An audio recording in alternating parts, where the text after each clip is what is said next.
नमस्कार, मैं हरेंद्र कुमार, अनुदेशक डीजल ट्रैक्शन ट्रेनिंग सेंटर लोको साइड गोंडा।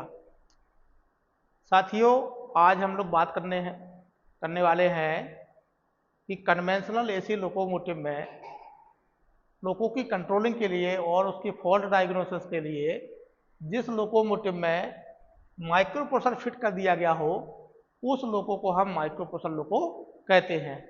तो एमपीसीएस का मतलब है माइक्रो प्रोसेसर कंट्रोल सिस्टम, यानी जिस लोकोमोटिव में लोको की कंट्रोलिंग के लिए और फॉल्ट डायग्नोसिस के लिए हमने क्या लगा दिया,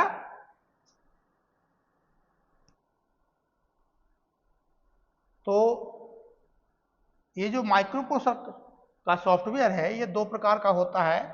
जिसमें पुराने समय का एमपीसीएस लगा है उसको हम कहते हैं एमपीसीएस वर्जन 2.0, और जो वर्तमान में एडवांस सॉफ्टवेयर लगाया जा रहा है उसको हम कहते हैं एमपीसीएस वर्जन 3.0। जो वर्जन 2.0 है ये बहुत लिमिटेड काम करता है, लेकिन जो हमारा एमपीसीएस वर्जन 3.0 है इसमें काफ़ी अपग्रेडेड किया गया है और इसमें कई सारी चीज़ों की ऑपरेशन की सहायता लोको पायलट को मिलती है। ये देखिए साथियों, हमारे सामने एमपीसीएस वर्जन 2.0 का एक ब्लॉक डायग्राम प्रदर्शित किया गया है, जिसमें आप देखिए कि ये लोकोमोटिव में माइक्रो प्रोसेसर की 3 यूनिट लगी होती हैं। एक यूनिट जो है मैन यूनिट है और 2 डिस्प्ले यूनिट है जो कि लोको के प्रत्येक कैब में कंट्रोल डेस्क पर लगी होती है, और एक यूनिट होती है सिग्नल कंडीशनिंग यूनिट। तो जो मैन यूनिट है और इसकी जो कंट्रोल एंड डिस्प्ले यूनिट है, सिग्नल कंडीशनिंग यूनिट है, ये आपस में ऑप्टिकल फाइबर के द्वारा जुड़ी हुई होती हैं। आपस में एक ऑप्टिकल फाइबर के माध्यम से कोऑर्डिनेट करती हैं, और इस सिस्टम को जो सप्लाई दी गई है वो दी गई है बैटरी की। तो जैसे ही आप बैटरी का स्विच ऑन करेंगे, ये बैटरी की पॉजिटिव सप्लाई इन 3 फ्यूज के द्वारा प्रोटेक्ट होगी, और प्रोटेक्ट अगर ये तीनों फ्यूज हेल्दी हैं तो ये सप्लाई किसको जाएगी, मेन यूनिट को, और इस तरीके से हमारा मेन यूनिट काम करना शुरू कर देगा। और इसके जब ये काम करना शुरू करेगा तो ये पहले अपनी सेल्फ टेस्टिंग करेगा, और सेल्फ टेस्टिंग के बाद अगर कोई भी खराबी होगी लोको में तो डिस्प्ले यूनिट पर प्रदर्शित कर देगा, अन्यथा लोको एनर्जाइज होने के लिए रेडी हो जाएगा। डिस्प्ले यूनिट पर लोको का स्टेटस प्रदर्शित होने लगेगा। अब इसी मेन कंट्रोल यूनिट को, जो हमारी मेन यूनिट है, इसको बहुत सारी चीज़ों की मॉनिटरिंग करनी है, जैसे एसएमजीआर है, कॉन्टैक्टर है, रिले है, इंटरलॉक है। तो ये सारे इनके सेंसर भी ऑप्टिकल फाइबर केबल के माध्यम से मेन यूनिट से जुड़े हैं। तो देखिए फायदा क्या है एमपीसीएस लगाने का लोकोमोटिव में, क्यों हमने एमपीसीएस को इंट्रोड्यूस किया कन्वेंशनल एसी लोकोमोटिव में। इसका मेन कारण है कि इससे क्या होता है, यह कंट्रोल सर्किट तथा इंटरलॉकिंग सिस्टम को मॉनिटर करता है। जो पिछले फॉल्ट हैं उनको लोको पायलट या मेंटेनेंस कर्मचारी देख सकता है और उसे ठीक करने में मदद मिलती है। सबसे बड़ा जो बेनिफिट है वो यह है कि लोको के प्रत्येक कैब में एक फॉल्ट डिस्प्ले यूनिट लगा हुआ है। जब भी लोको में कोई फॉल्ट आता है तो यह फॉल्ट डिस्प्ले यूनिट पर प्रदर्शित होता है, जिसका कारण लोको पायलट को फॉल्ट का पता लगाने में एवं उसकी दोष निवारण में कम समय लगता है। तो ये बहुत इंपॉर्टेंट फायदा है लोको पायलट को एज ए ऑपरेटर के रूप में। और दूसरा इसका जो इसमें किया गया है कि मेंटेनेंस कर्मचारी अब लोको पायलट की रिपेयर बुक पर डिपेंड नहीं है, क्योंकि इसमें जो भी फॉल्ट होते हैं वो मेमोरी में लॉग हो जाते हैं, जिसके कारण जब भी लोको शेड में आता है तो मेंटेनेंस स्टाफ उस फॉल्ट हिस्ट्री को देख करके उस कंपोनेंट की मेंटेनेंस बेहतर तरीके से करता है, जिसके कारण लाइन पर लोको के फेल्योर भी कम हुए हैं। इसके अलावा इसमें देखिए कि विभिन्न प्रकार के रिले का मतलब है कि इसमें जितनी भी इलेक्ट्रिकल रिले लगी हुई थी,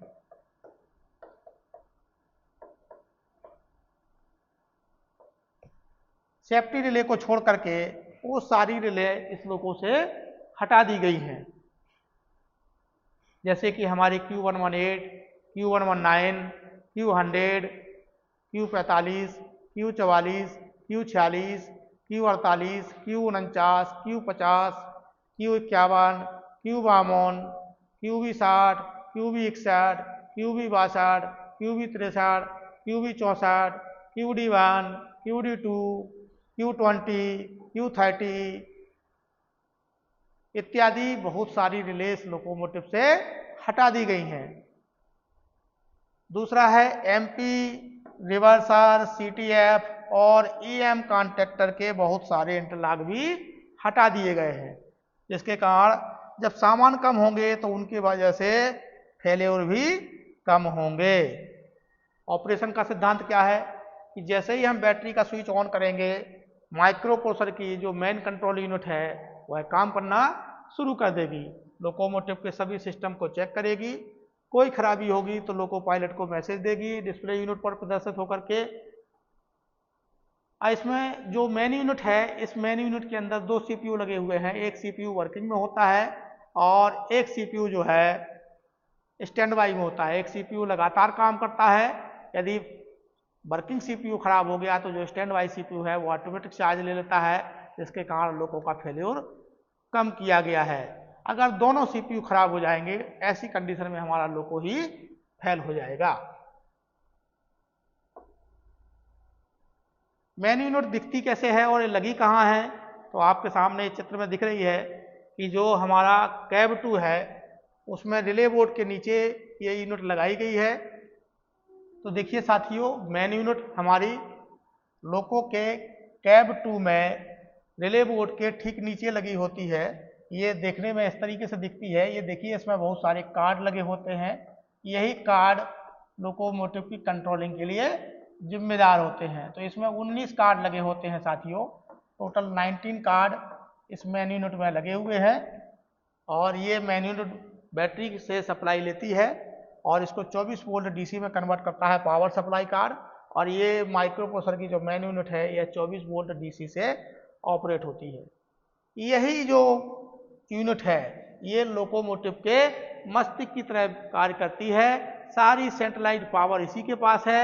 यही फॉल्ट को डायग्नोस भी करती है, यही सिस्टम को कंट्रोल भी करती है। अगर ये से रिले यूनिट फेल हो जाएगी तो लोको फेल हो जाएगा।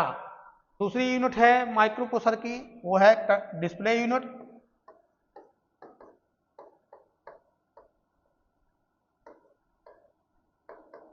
तो ये जो डिस्प्ले यूनिट है, ये देखिए दोनों कैब में कंट्रोल डेस्क पर लगी होती है, यानी इसकी संख्या 2 होती है, प्रत्येक कैब में एक। इस देखिए, देखने में माइक्रो प्रोसेसर की जो डिस्प्ले यूनिट है वो इस तरीके से दिखती है, जिसमें कि दो छोटी छोटी डिस्प्ले है यूनिट लगी हुई हैं। जो बड़ी वाली डिस्प्ले यूनिट होती है इसमें लोको का स्टेटस प्रदर्शित होता है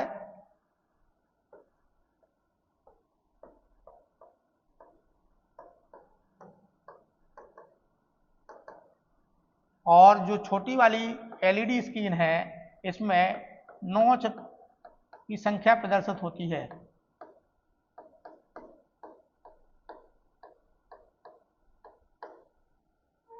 और इसके अलावा इसका डिस्प्ले यूनिट का जो तीसरा कंपोनेंट है, तीसरा पार्ट है, वो है कीपैड।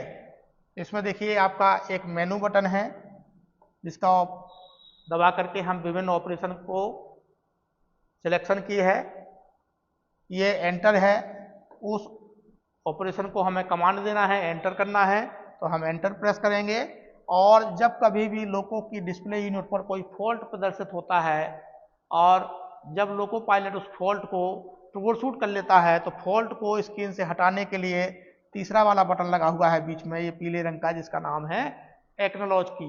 तो जब भी आप इस एक्नॉलेज की को दबा देंगे तो जो भी फॉल्ट आपकी स्क्रीन पर प्रदर्शित हो रहा होगा वो वहाँ से इरेज हो जाएगा और मेमोरी में जाकर के रिकॉर्ड हो जाएगा। इसके अलावा इसमें ये बटन लगे हुए हैं जो ब्राइटनेस बढ़ाने और घटाने के लिए है।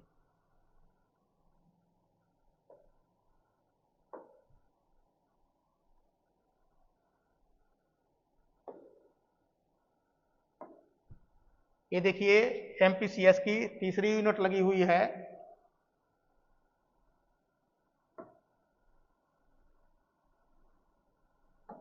इसको हम कहते हैं सिग्नल कंडीशनिंग यूनिट। ये सिग्नल कंडीशनिंग यूनिट है। ये लोको में मेन यूनिट के ठीक ऊपर ही लगी होती है, जो कि हमारे मेन यूनिट कहाँ लगी है, कैब 2 में। तो ये मेन यूनिट के ऊपर लगी होती है, लेकिन अधिकांश लोगों में आपको ये कहाँ पर मिलेगी, कैब 1 के पीछे पार्टीशन की दीवार पे ये यूनिट लगी हुई मिलती है। इस यूनिट का काम क्या है कि जो हाई वोल्टेज इनपुट है एसआईवी या आर्नो का, किसका है, एसआईवी या आर्नो कन्वर्टर का, उसको मेजर करती है। और आर्नो और एसआईवी का आउटपुट भी मेजर करती है। 3 फेज एसी जो आउटपुट है इसका, उसको मेजर करती है और इसका डिजिटल आउटपुट किसको देती है, मेन यूनिट को। इसके अलावा एक काम और है कि जो आपके ट्रैक्शन मोटर का आर्मेचर वोल्टेज है उसको भी डिजिटली मेजर करके मेन यूनिट को किसी एक मोटर का प्रदान करती है।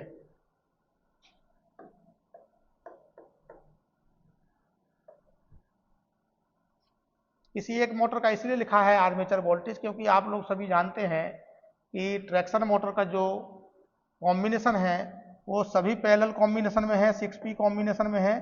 तो आप सभी लोग जानते हैं कि पैरेलल में जो वोल्टेज होता है सभी इक्विपमेंट में वो इक्वल होता है। तो इसमें 6 मोटरों पे कनेक्शन तो भले ही दिए गए हैं टर्मिनल ब्लॉक के, लेकिन वो किसी एक का मेजर करके सीपीयू को डिजिटल आउटपुट प्रदान करता है। अगर संबंधित मोटर को आप एचएमसीएस की मदद से आइसोलेट कर देंगे तो वो दूसरी मोटर का फीडबैक देना शुरू कर देगा।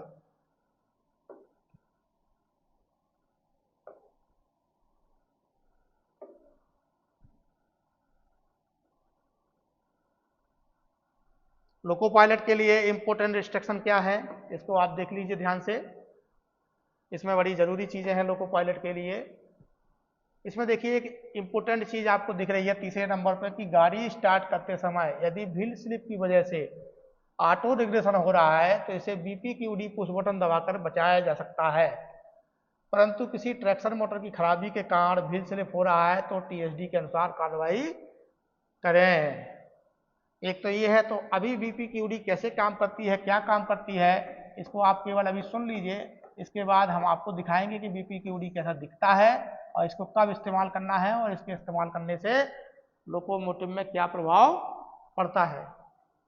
दूसरा है, आप इसमें देखिए कि लोको में कोई फॉल्ट आएगा तो फॉल्ट मैसेज डिस्प्ले यूनिट पर प्रदर्शित होगा। उसको आप पढ़ लीजिए, समझ लीजिए और उसको ट्रबल शूटिंग के अनुसार, डायरेक्टरी के अनुसार उसे ट्रबल शूट करिए। सफलता मिल जाए तो मेन्यू यूनिट पर लगे हुए मेन्यू बटन को, डिस्प्ले यूनिट पर लगे हुए मेन्यू बटन जो है एक्नॉलेज वाला, कीपैड पे जो बटन है एक्नॉलेज की, उसको दबा दें। फॉल्ट मैसेज स्क्रीन से क्लियर हो जाएगा और मेमोरी में रिकॉर्ड हो जाएगा। ये तो हो गई सामान्य बात कि जब आपने TSD किया और TSD करने के उपरांत आपको सफलता मिल गई। लेकिन ऐसा भी हो सकता है कि यदि आपने TSD किया और आपको सफलता ना मिले, तो ऐसी सूरत में MPCS लोको में आपको क्या करना है, एक बार हुवा ऑफ करके प्रयास करना है। एक बार हुवा स्विच को ऑफ करके प्रयास करना है। यदि सफलता मिल जाती है तो हुवा को ऑफ ही रहने दें और रिपेयर बुक में लिख करके ट्रेन का संचालन करें। लेकिन अगर हुवा ऑफ करने पर आपको सफलता नहीं मिलती है तो हुवा को हम नॉर्मल कर देंगे। फिर हम क्या करेंगे, HVA स्विच को 0 पे करेंगे। HVA स्विच को कहाँ करेंगे, 0 पोजीशन पे। इससे क्या होगा, हमारी जो बैटरी की सप्लाई है वो कट हो जाएगी, MPCS की मेन यूनिट को जाना बंद हो जाएगी। इससे क्या होगा, MPCS हमारा ऑफ हो जाएगा और कुछ सेकंड वेट करने के बाद, लगभग 10 सेकंड वेट करने के बाद हम जब HVA को दोबारा से 1 पे करेंगे तो MPCS हमारा दोबारा से रीस्टार्ट होगा। ऐसे में आपकी ज़्यादातर समस्याएं खत्म हो जाती हैं।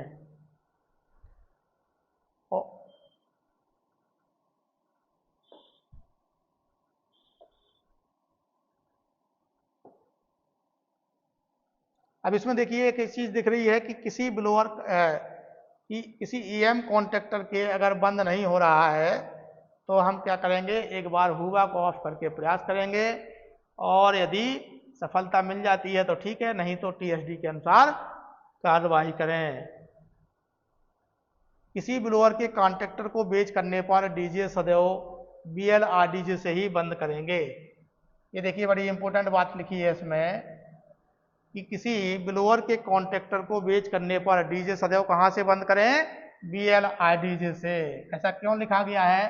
क्योंकि आप लोग जानते हैं कि जो हमारे ब्लोअर होते हैं उसका 3 कॉन्ट्रैक्टर हैं, एक C105, एक C106, एक C107। ये है MBMT1 ब्लोअर का कॉन्ट्रैक्टर, ये है MBMT2 ब्लोअर का कॉन्ट्रैक्टर और ये है MBRH ब्लोअर का कॉन्ट्रैक्टर। अगर ये कॉन्ट्रैक्टर में से किसी को आपने बेच कर दिया यानी आपने इसको बंद हालत में क्लैंप कर दिया, बंद हालत में इसको क्लैंप कर दिया, तो इसका क्या होगा कि जब ये क्लोज हालत में बंद होगा तो इसके जो इंटरलॉक होंगे वो क्या होंगे?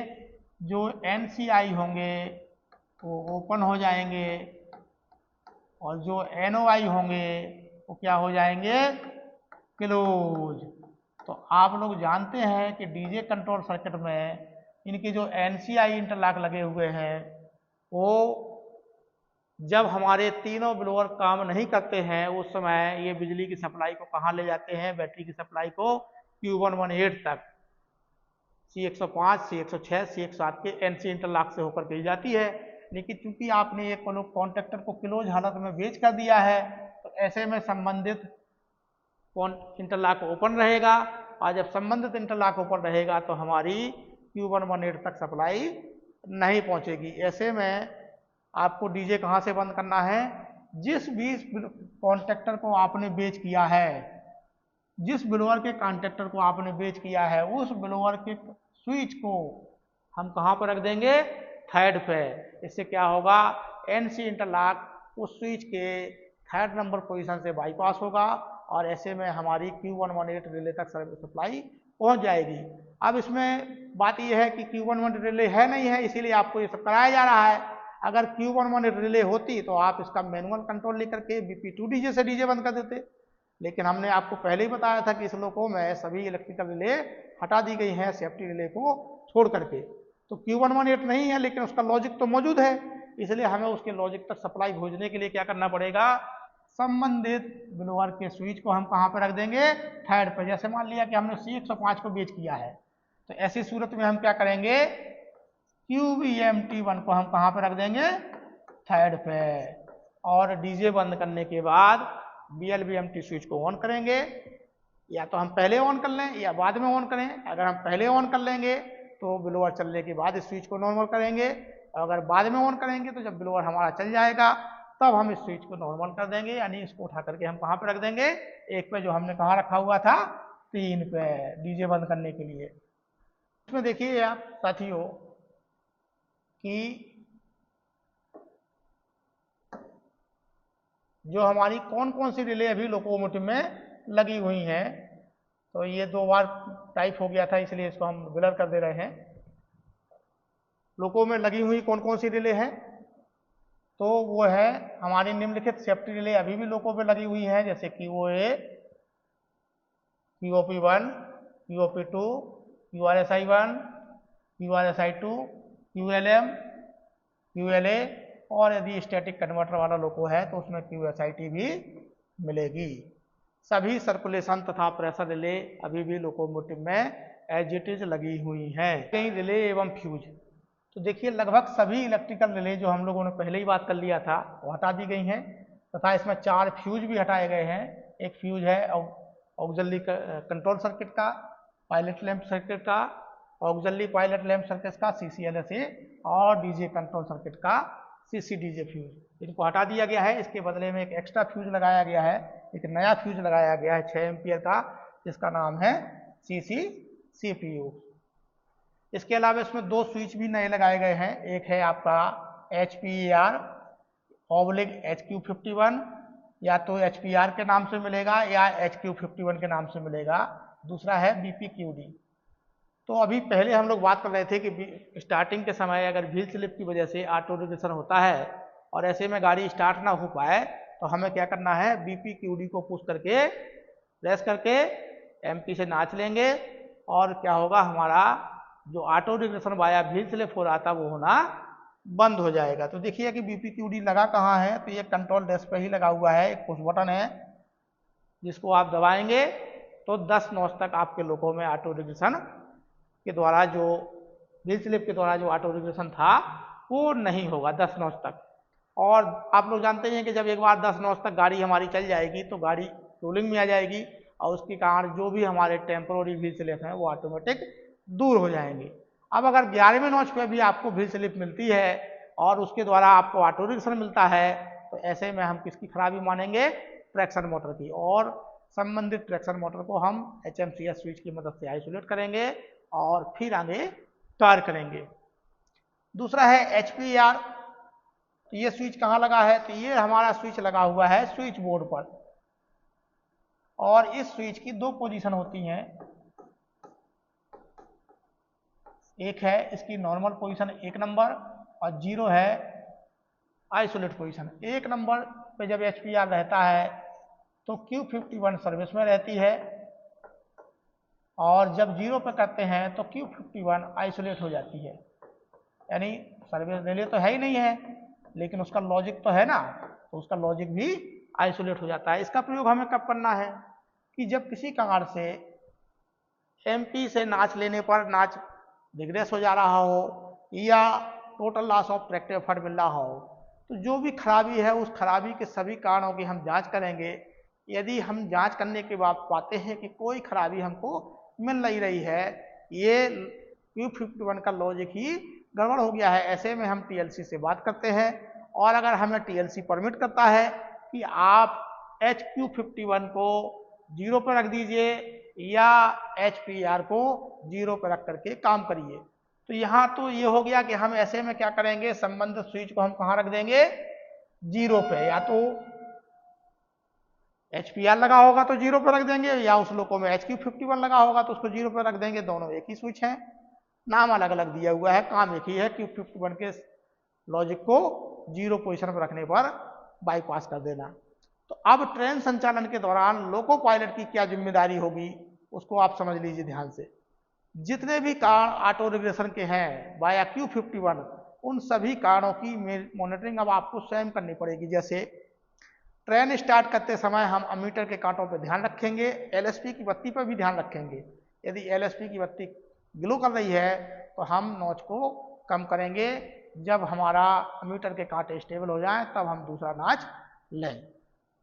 दूसरा है कि ट्रेन संचालन के दौरान हम ब्रेक पाइप प्रेशर और एयर फ्लो इंडिकेटर पर लगातार नजर रखेंगे। यदि किसी कारण से हमारा ब्रेक पाइप प्रेशर ड्रॉप हो रहा है या एयर फ्लो इंडिकेटर ओवरशूट हो रहा है, ऐसे में हम तत्काल MP को कहाँ रख देंगे, 0 पे, क्योंकि इसमें ऑटो रिग्रेशन तो होगा नहीं और गाड़ी में तो ब्रेकिंग होगी। तो ऐसे में आपकी गाड़ी के व्हील बर्न हो सकते हैं, रेल बर्न हो सकती है, चक्के फ्लैट हो सकते हैं, ब्रेक ब्लॉक का नुकसान हो सकता है। तीसरा है कि ट्रेन संचालन के दौरान यदि अगर किसी कारण से लोको पायलट को A9 से इमरजेंसी लगाने की आवश्यकता पड़े तो ऐसे में वो पहले क्या करेगा, पहले MP को 0 करेगा, उसके बाद A9 को इमरजेंसी ब्रेक अप्लाई करेगा। चौथा काम क्या करना है, ट्रेन संचालन के दौरान हमें वोल्ट मीटर के कांटों पर भी ध्यान रखना है कि हमें जो Q20 की सेटिंग है जिसके द्वारा हमें ऑटो रिग्रेशन मिलता था, तो हमें देखना है कि हमें 750 वोल्ट से ज़्यादा करंट ट्रेन संचालन के दौरान ट्रैक्शन मोटरों को नहीं देना है। अब बहुत से साथी हमारे पूछते हैं कि सर ये जो BPQD है ये तो हमें समझ में आ गया कि आप स्टार्टिंग के समय जो ऑटो रिग्रेशन की व्हील स्लिप के कारण ऑटो रिग्रेशन होती है उसको दूर करने के लिए लगाया गया है 10 नॉच तक। इसको दबा करके जब हम नॉच लेते हैं तो 10 नॉच तक व्हील स्लिप के द्वारा जो ऑटो रिग्रेशन होता है वो लोको में नहीं होता है। लेकिन इसका क्या यूज है BPQWC का, तो इसका यूज ये है कि जब कभी भी हमारा लोड हैवी हो या लोको चढ़ाई पे चढ़ने स्टार्टिंग के समय चढ़ाई हो, तो ऐसे में क्या होता है कि जब आप MP से नाच लेते हैं तो लोको चढ़ने में असमर्थ होता है तो ऐसी सूरत में हम ट्रैक्टिव एफर्ट को कंपनसेट करते हैं। कंपनसेट करने के लिए हम क्या करते हैं, BPQWC को दबा करके 0 या 1 नाच पे जब हम BPQWC को दबा लेते हैं, उसके बाद जब हम MP से नाच लेते हैं तो क्या होता है, 0 या 1 नाच पे BPQWC के दबाते ही हमारी ट्रैक्शन मोटर के दिशा, लोकों की संचालन की दिशा के अनुसार पिछली बोगी एक्सेल के ट्रैक्शन मोटरों के तीसरे शंटिंग कॉन्टैक्टर बंद हो जाते हैं। परिणाम स्वरूप क्या होता है, उस एक्सेल पर लगे हुए ट्रैक्शन मोटर का ट्रैक्टिव एफर्ट बढ़ता है, जिसके कारण गाड़ी आसानी से चढ़ाई पर स्टार्ट हो जाती है। जैसे कि अभी हम आपको बताएं कि हमारा लोको है, लोको में 2 बोगी है, प्रत्येक बोगी में 3 एक्सेल है। ये हमारा कैब 1 है, ये हमारा कैब 2 है। तो ये हमारा मोटर नंबर 1 होगा, इस पे, इस एक्सेल पे मोटर नंबर 2 होगा, इस एक्सेल पे मोटर नंबर 3, इस एक्सेल पे मोटर नंबर 4, इस पे 5 और इस पे 6। आप सपोज करिए कि हम कैब 1 से आगे की तरफ चल रहे हैं, हमारी गाड़ी का जो दिशा है वो कैब 1 से आगे की ओर है। तो जैसे ही आप BPQWC को 0 या 1 नाच पर प्रेस कर लेंगे, शर्त क्या है कि BPQWC की सेवा हमें कभी लेना है, या तो हमारा 0 नाच पे हो MP या 1 नाच पे, इन्हीं 2 नोच पे रहते ही हमें BPQWC को दबा लेना है। जैसे ही आप दबाओगे तो कैब 1 से संचालन के समय, कैब 1 से आगे की ओर संचालन के समय आपका क्या होगा, तीसरे नंबर मोटर, 5वीं नंबर मोटर और 6वीं नंबर मोटर के तीसरे शंटिंग कॉन्टैक्टर बंद हो जाएंगे। इससे क्या होगा कि आप देखिए कि जो हमारी पहली, दूसरी और चौथी मोटर का ट्रैक्टिव एफर्ट है उसमें तो कोई बदलाव नहीं होगा, लेकिन जो हमारी तीसरी नंबर, 5वीं नंबर, 6वीं मोटर का जो ट्रैक्टिव एफर्ट है वो बढ़ जाएगा। इससे क्या होगा, आगे की वो एक्सेल जो है वो खींचने का प्रयास करेंगे और पीछे के एक्सेल अधिक फोर्स से उसको धक्का लगाएंगे। इसके कारण क्या होगा, गाड़ी चढ़ाई पे आसानी से स्टार्ट हो जाएगी, लोड अधिक रहने के बावजूद। वही काम आपका ये है कि अगर आप कैब 2 की तरफ से संचालन करते हैं आगे की तरफ, तो क्या होगा, उसी सूरत में BPQWC के प्रेस करने पर क्या होगा, चौथी नंबर मोटर, या इसको दूसरे शब्दों में हम कह लेते हैं 1 नंबर, 2 नंबर और 4 नंबर मोटरों के तीसरे शंटिंग कॉन्टैक्टर बंद रहेंगे। कितने नौच तक, 10 नौच तक। यहाँ भी वही शर्त है, काम दोनों 10 नाच तक ही करेंगे। या तो आप इस स्विच को छोड़ दें, या फिर अगर आप 11वां नाच लेंगे तो स्विच के दबाए रहने के बावजूद भी सभी शंटिंग ट्रैक्शन मोटरों के संबंधित तीसरे शंटिंग कॉन्टैक्टर ओपन हो जाएंगे और सभी ट्रैक्शन मोटरों का जो ट्रैक्टिव एफर्ट है वो एक समान हो जाएगा। मैन यूनिट के काम न करने पर लोको पायलट को क्या क्या इंडिकेशन मिलेंगे और क्या उसे कार्रवाई करनी है। तो मैन यूनिट काम न करने पर लोको पायलट को 3 प्रकार के इंडिकेशन मिलेंगे। पायलट लैंप नहीं जलेंगी, डिस्प्ले यूनिट पर कोई मैसेज नहीं आएगा और लोको एनर्जाइज भी नहीं होगा। तो अगर ये 3 संकेत एक साथ मिल रहे हैं, इसका मतलब क्या है कि लोको में जो माइक्रो प्रोसेसर की मैन यूनिट लगी है वह कार्य नहीं कर रही है। ऐसे में सबसे पहले लोको पायलट को क्या काम करना है, HVA को एक पोजीशन पे और जुवा को प्रेस करके बैटरी वोल्टेज का 90 वोल्ट से अधिक होना सुनिश्चित करें। यदि बैटरी का ब्रेकर भी लगा है या एडिशनल CCVA ब्रेकर लगा, फ्यूज लगा है, तो हम उसकी भी जांच कर लें। यदि हमारा बैटरी वोल्टेज 0 शो कर रहा है तो हम ये देख लें कि कहीं बैटरी का ब्रेकर या एडिशनल CCVA मेल्ट तो नहीं है। अगर ब्रेकर ऑफ है तो उसे ऑन कर लें, यदि एडिशनल CCVA मेल्ट है तो उसे बदल दें। उसके बाद आपको ब्लॉक डायग्राम याद होगा कि मैन यूनिट को जो बैटरी की सप्लाई दी गई है वो कौन कौन से फ्यूज से प्रोटेक्ट की गई है।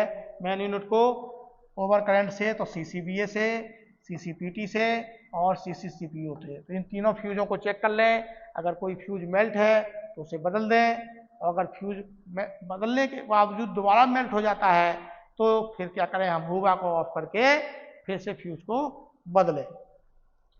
अब सारा काम हमने कर लिया, उसके बावजूद भी हमारे ये तीनों इंडिकेशन नहीं जा रहे हैं, तो हम लास्ट में क्या करेंगे, MPCS को हम रीस्टार्ट करेंगे।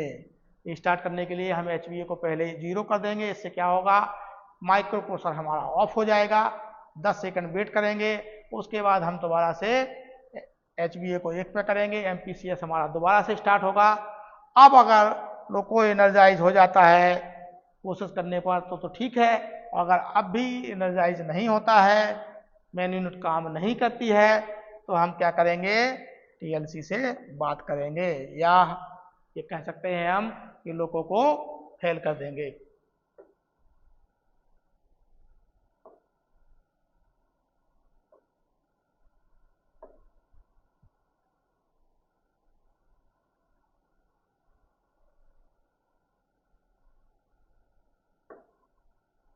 दोनों कैब में डिस्प्ले यूनिट के काम न करने पर क्या कार्रवाई की जाएगी।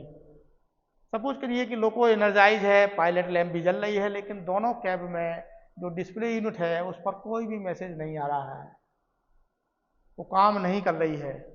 तो ऐसे में आप क्या करेंगे, एक बार हम माइक्रो प्रोसेसर को ऑफ करेंगे और उसको फिर से माइक्रो प्रोसेसर को ऑन करेंगे। तो आप सभी लोग जानते हैं कि माइक्रो प्रोसेसर को ऑफ करने के लिए हम HVA को कहाँ करेंगे, 0 पे 10 सेकंड वेट करेंगे, दोबारा से उसको ऑन करेंगे। अगर हमारी डिस्प्ले यूनिट ऑन हो जाती है तो ठीक है, अगर अभी भी ऑन नहीं होती है तो हम रिपेयर बुक में लिख देंगे, TLC को बता देंगे और पायलट लैंप की सहायता से हम ट्रेन का संचालन करेंगे। कोई फॉल्ट आएगा तो हम किसकी सहायता से ट्रबल शूट करेंगे, पायलट लैंप की सहायता से। साथियों, इसमें ये ध्यान देने वाली बात है कि इसमें जो लोको एनर्जाइज करने का तरीका है वो है बिल्कुल कन्वेंशनल लोको की तरह ही है।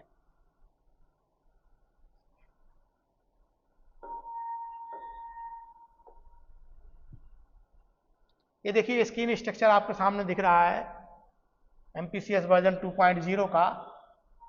तो इसमें ज़्यादातर लोगों को कभी कभी देखने की ज़रूरत पड़ती है कि फॉल्ट क्या है, पिछला फॉल्ट क्या है।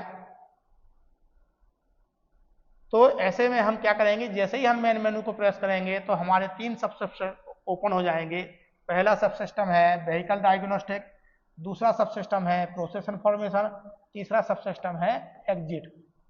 तो अगर हमें फॉल्ट का पता लगाना है तो हम पहले नंबर वाले को सिलेक्ट करेंगे और एंटर करेंगे तो इसके 3 सबसिस्टम ओपन होंगे। आइसोलेशन इन्फॉर्मेशन, क्या आइसोलेट है, करेंट फॉल्ट इन्फॉर्मेशन और फॉल्ट की हिस्ट्री। तो अगर TLC आपसे कभी पूछता है तो आप यहाँ से उस फॉल्ट को निकाल करके देख सकते हैं और TLC को बता सकते हैं। इसके बाद अगर आप दूसरा वाला ऑप्शन सेलेक्ट करेंगे प्रोसेस इन्फॉर्मेशन, तो आपके ये सारे सब सिस्टम ओपन होंगे, जिसमें पहला है आपका इनपुट आउटपुट डिस्प्ले, दूसरा है पैरामीटर सेटिंग, तीसरा है टेस्ट मोड। तो अगर इनपुट आउटपुट डिस्प्ले को आपने सिलेक्ट किया तो इसके सब सिस्टम ओपन होंगे। इसमें आपके 4 सब सिस्टम हैं, digital input display, digital output display, eliminate relay, analogue. Analogue parameter को आप सिलेक्ट करेंगे और उसे ओपन करेंगे तो आपके 2 प्रकार के सब सिस्टम आएंगे, एक आएगा एनालॉग वोल्टेज और एक है TM का करंट। तो इस तरीके से आप देख सकते हैं, स्क्रीन स्ट्रक्चर्स के द्वारा आप जान सकते हैं कि कौन से मेन मेनू प्रेस करने पर हमें कौन से सिस्टम में जाना है, तो हमें किस बटन को ओपन, किस सब सिस्टम को ओपन करना है और किसको फिर बाद में सिलेक्ट करना है।